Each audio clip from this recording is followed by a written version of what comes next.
My name is Joseph Davis, and if there's one thing I never imagined doing in my life, it was looking someone, or a camera, and admitting who I really was.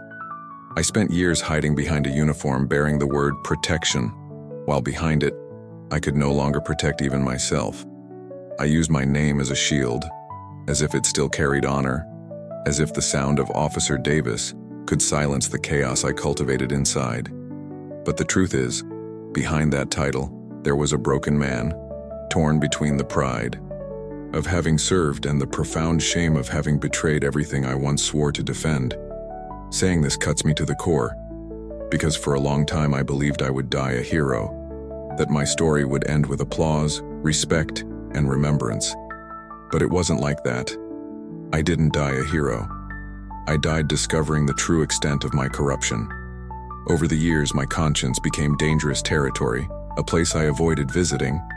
I knew that if I went too deep, I would find only darkness, a darkness built by choices, omissions, silent agreements, favors exchanged, and decisions that I justified myself with the phrase, "I'm not perfect.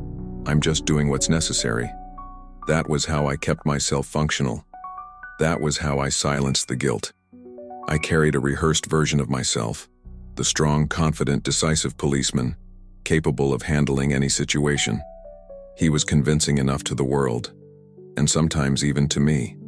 But, in the silence of the night, when the city noises fell, asleep I heard something no one else heard, the echo of what I had become.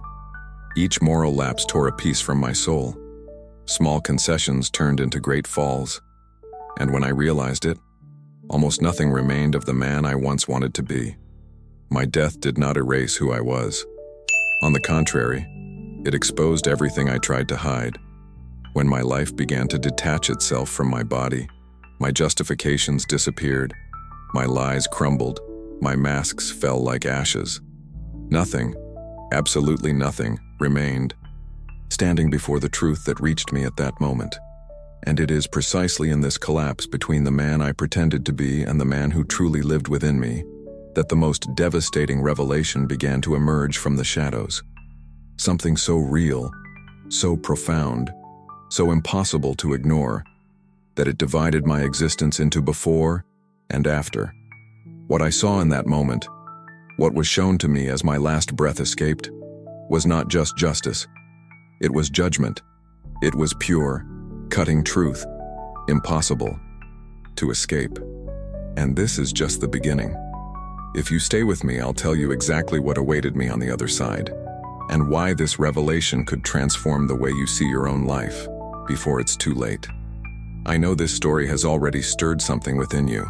Subscribe to the channel and leave a like. Stay with me to discover what happened next. Revelations that can transform your life and open the eyes of your soul before it's too late. When I joined the police force, I believed I was choosing the right side of history. I remember my first day in the force like an old photograph, the smell of leather from my new belt, the weight of the gun in its holster, the naive feeling that I would make a difference in the world. But the streets have a strange way of shaping the soul. They whisper other truths, other logics, other paths that seem too tempting for someone who already carries cracks inside. And I carried many. The first time I received a favor to facilitate an operation, my stomach churned. My body knew it was wrong, but my mind found quick justifications. The salary is low. I risk my life every day. Nobody cares if I accept just this once. That's how a simple envelope became the beginning of an abyss. The feeling of power came soon after, almost like an addictive perfume, entering my nostrils and making the world seem easier to control. Over time, people's faces became blurred, as if I lived behind a fogged-up window. What was once wrong became routine. What once shamed me began to give me a false sense of superiority. I knew how to circumvent investigations, how to manipulate records. I knew exactly how far I could go without raising suspicion. The further I advanced, the more crime ceased to be a visitor and became part of my identity. But something inside me began to dangerously slumber. It wasn't just morality. It was sensitivity, inner light, that silent sense that warns us when we're on the wrong path. That light was fading, like a light bulb about to burn out. And it was precisely at the moment when that inner light almost went out that a seemingly small detail opened the door to the first great darkness that I would never forget. What truly opened the door wasn't a major crime, nor a multi-million-dollar operation, nor a headline-worthy scandal. It was something simple, almost invisible, but which carried within it the seed of destruction. I vividly remember the night it happened. We were on a dark street, that typical street where the lampposts flicker as if they too were weary from the weight of the city.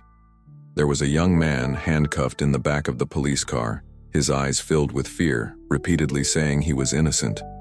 And for the first time I realized that my word, not the truth, would determine his fate. My colleague next to me gave me a look, one of those looks that needs no explanation.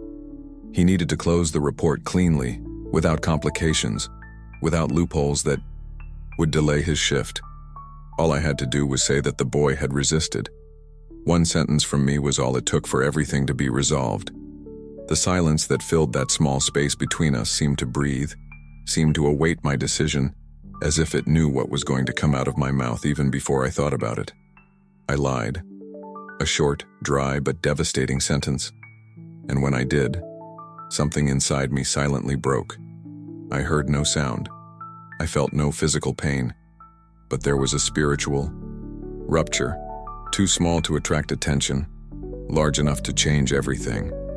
It was as if I had given the first key to the darkness to enter, without resistance, without hesitation. From that moment on, truth ceased to be my foundation. And when truth crumbles, everything else crumbles with it. The scariest thing is that same night, while I was driving back to the police station, I felt a strange presence, a coldness that didn't come from the wind, but from within. And that cold was just the first warning of what was yet to come. After that night, something inside me began to change almost imperceptibly. At first, I still felt a slight unease, a remorse that tried to rise like a whisper within my consciousness. But over time, that whisper faded, muffled by justifications I repeated like a mantra to avoid facing the truth. I told myself it was just work, that I was just going with the flow, that the system has always been this way. And while I constructed these excuses, my soul, without me realizing it, bled slowly. I stopped seeing people. I started seeing only events, processes, obstacles I needed to overcome without feeling anything. The victims' faces became a blur, the family's cries turned into noise, and the line between guilt and routine dissolved like ink in water. What used to keep me awake at night became just another detail at the end of the workday. I would get home, take off my uniform, and store away with it any fragment of humanity that still tried to survive within me. Indifference is a slow death. It doesn't warn you when it starts. It doesn't hurt at first. It doesn't tear you apart all at once. It just gradually erases colors, smells, sensitive memories, until one day you wake up and realize you act like a machine, breathe like a projection, exist without truly existing. I looked in the mirror and saw only someone functional, but spiritually empty. It was as if my heart had created thick layers of concrete so as not to feel anything, not pain, not guilt, not compassion. And it was precisely when I believed I had complete control over this void that an abrupt event shattered my certainties, exposing everything I had been trying to bury. The moment that would transform my life and my death was already silently approaching. The night it all happened was nothing special. It was one of those silent early mornings when even the city seems too exhausted to make a sound. I was on patrol, repeating the same route that was practically second nature to me when we received a call about suspicious activity in an alley known for its factional disputes. Nothing out of the ordinary. That's exactly what made me lower my guard. I entered that alley believing it would be just another predictable confrontation, one of those I knew how to handle coldly. But that night, darkness was one step ahead of me. As soon as I turned the narrow corner, I felt the air change. A different silence, heavy, almost dense, filled the space around me. My instinct tried to warn me, but my arrogance stifled any signal. It was then that I heard the dry, quick, unmistakable crack. A gunshot. Not coming from afar, not echoing between walls, but piercing my chest as if it had been fired from within me. My body stopped before my mind could comprehend what was happening. I felt the impact, the heat, then the cold. A cold that spread like melted ice in reverse, rising through my veins. I tried to gasp for air, but none came. I tried to scream, but my voice wouldn't answer. My legs gave way and the ground slowly approached as if time had decided to drag on, forcing me to watch every second of my fall. I remember seeing red lights flashing in the distance, shadows rushing by, voices that sounded muffled, but none of it seemed real. The world was dissolving around me, and at the exact moment my eyes began to close, I felt something impossible to describe, as if a part of me was being pulled out of my body, ripped away by a force I couldn't see. And it was in that silent gap between life and death that the most disturbing revelation began. When my eyes finally closed, I thought it would all end there. But death didn't come like a blackout. It came like a slow, almost careful displacement. The first thing I felt was a weight lifting from my chest, as if something was being pulled from the inside out. It wasn't pain. It was a separation. When I opened my eyes again, I realized I was no longer lying on the floor. I was standing looking down and seeing my own motionless body surrounded by desperate hands trying to bring me back. Confusion overwhelmed me brutally. I tried to touch one of the paramedic's shoulders, but my fingers pierced through his shirt as if made of wind. I tried to shout my name, but no sound traveled through the space between us. It was as if I existed on a parallel plane, seeing everything, hearing everything, but unable to interfere in absolutely anything. This powerlessness was the first shock, realizing that I was present, but didn't belong. The second shock came next. I felt the atmosphere change, as if the air around me gained density. A deep chill formed behind me, a chill that didn't come from the night or my dead body, but from a deeper, more ancient place. I turned slowly, almost against my will, and saw the darkness moving. It wasn't an ordinary shadow. It had form, intention, consciousness. It was as if it were alive, and knew exactly who I was. As that presence advanced, a light appeared at the opposite end, faint at first, but growing, pulsating, as if breathing. And the instant the light touched my perception, I felt something I had never felt in my life. A mixture of absolute authority and unfathomable compassion.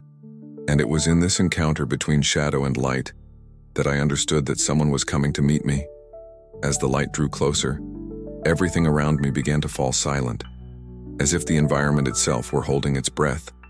The darkness that came behind me seemed to instinctively retreat, not out of fear, but out of recognition. It was as if that luminous presence carried such absolute authority that nothing dared to confront it. I didn't need to ask who it was. My spirit knew even before my mind understood. It was Jesus. Not the Jesus of paintings or words repeated in services, but the real Jesus, glorious, undeniable, impossible to describe due to human limitations. His eyes didn't shine like fire or stars, but like truth. They pierced me in a way that no words can explain. Before him, every lie crumbled, every excuse lost its meaning, every disguise fell instantly. There was no accusation, no shouting, no list of sins placed before me. There was only the gaze. A gaze so profound that it made me feel, in a single second, everything I had done wrong and everything I could have been. This revelation was more painful than any physical wound I have ever experienced. I tried to justify myself. I tried to open my mouth to defend my story, but his very presence silenced me. Not through oppression, but through truth. I realized that, before that gaze, I was condemning myself. He didn't need to say anything for me to understand that my entire life was laid bare there, like an open book, whose pages carried not only actions, but intentions. Then, Without moving his lips, he made me feel a question. Not a human question, but a spiritual question, penetrating, inescapable, impossible to ignore. And it was, precisely at the moment when that question pierced my soul, that he showed me something that no living being is prepared to see. When that silent question pierced my soul, something within me opened like an ancient door I didn't even know existed.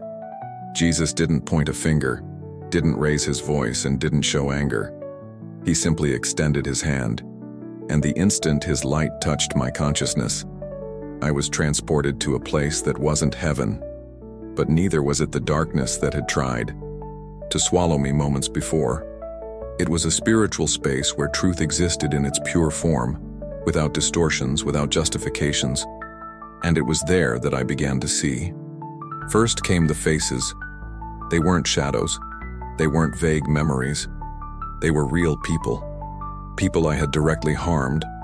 People whose lives were marked by my actions, my omissions, my transgressions. I saw the young man I had helped to unjustly incriminate that night. I saw his mother weeping before a door that would never open with answers. I saw shattered families, interrupted dreams, paths diverted because of my negligence. Each face carried a wound I had helped to create. Jesus didn't need to say anything. I felt it.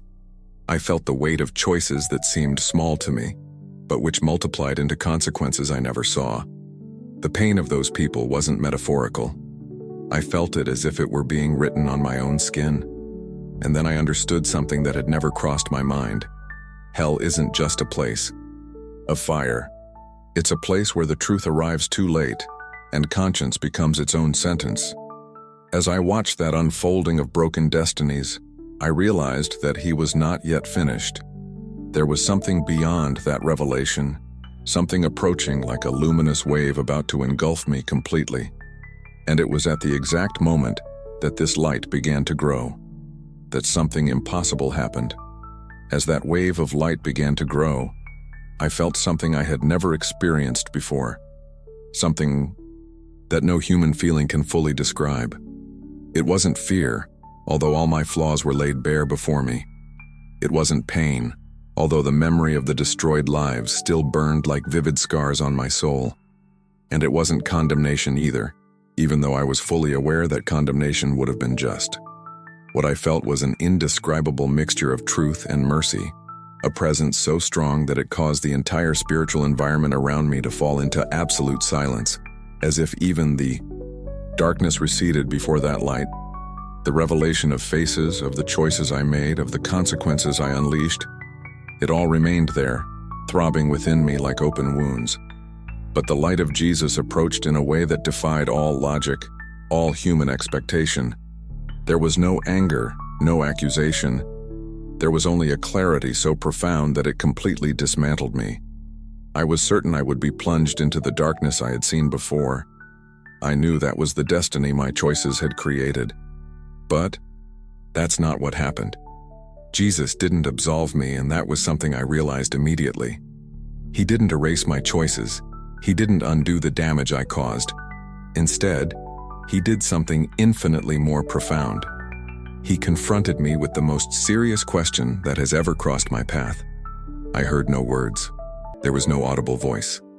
But within my consciousness, clear as light cutting through the fog, a question arose that pierced my soul. What will you do if I return it to you? That question struck me like a silent thunderclap. There was no promise of an easy life, no guarantee that I would have time, health, or opportunities. It was just that, a chance. A single chance that I could never have imagined receiving after everything I had done, and that I certainly didn't deserve. The light intensified, and then I felt something suddenly change. It was as if my soul was being stitched back into my body, pulled so suddenly that I couldn't react.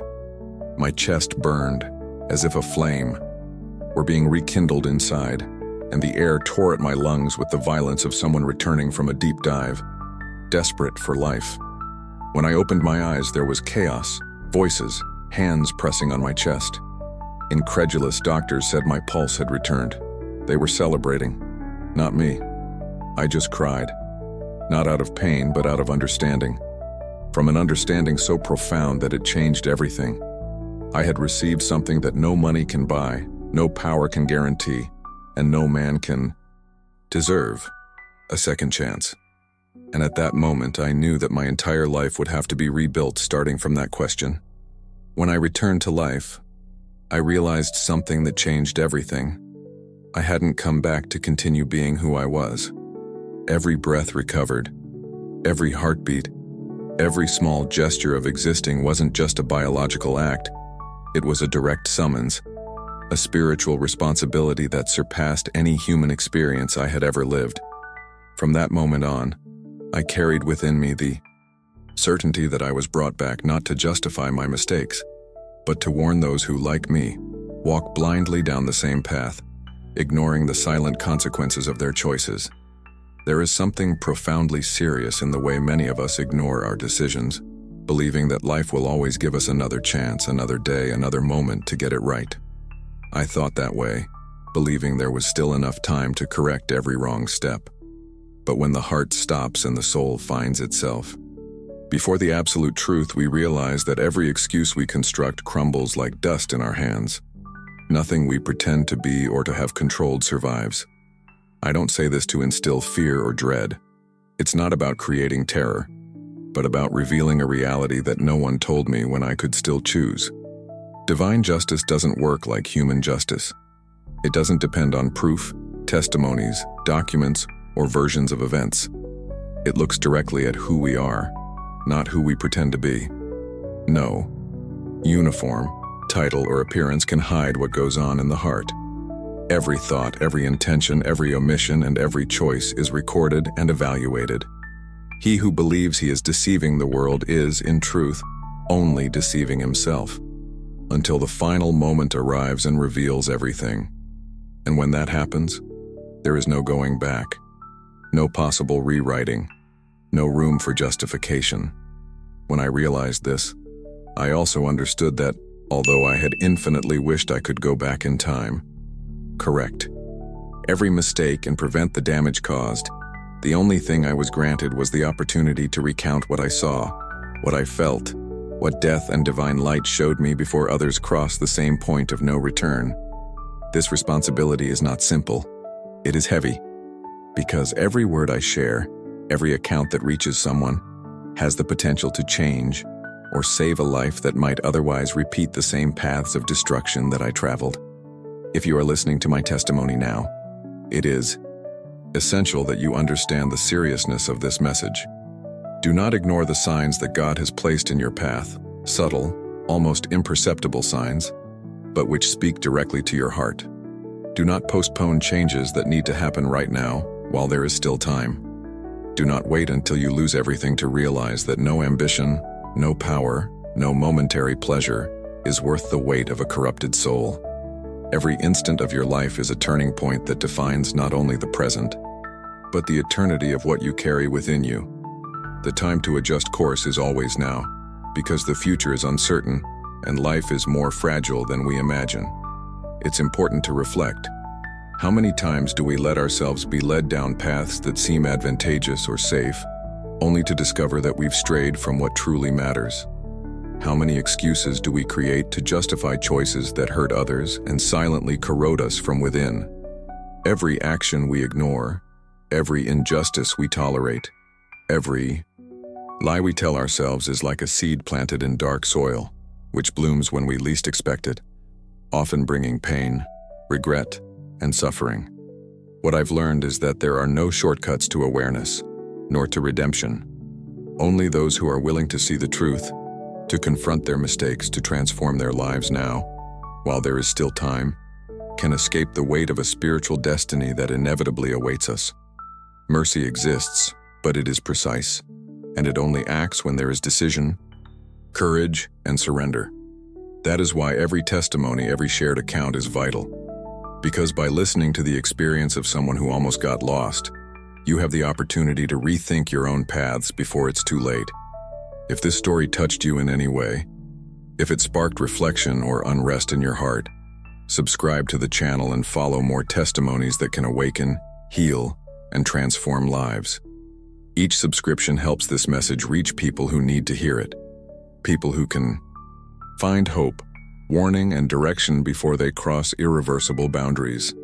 Here, each story is a calling, each video is an opportunity for change, and each shared word can be the light someone needs to find their way back to the right path. Life is short, time waits for no one, and eternity is certain. Choose to listen, reflect, and act today. Your soul depends on it.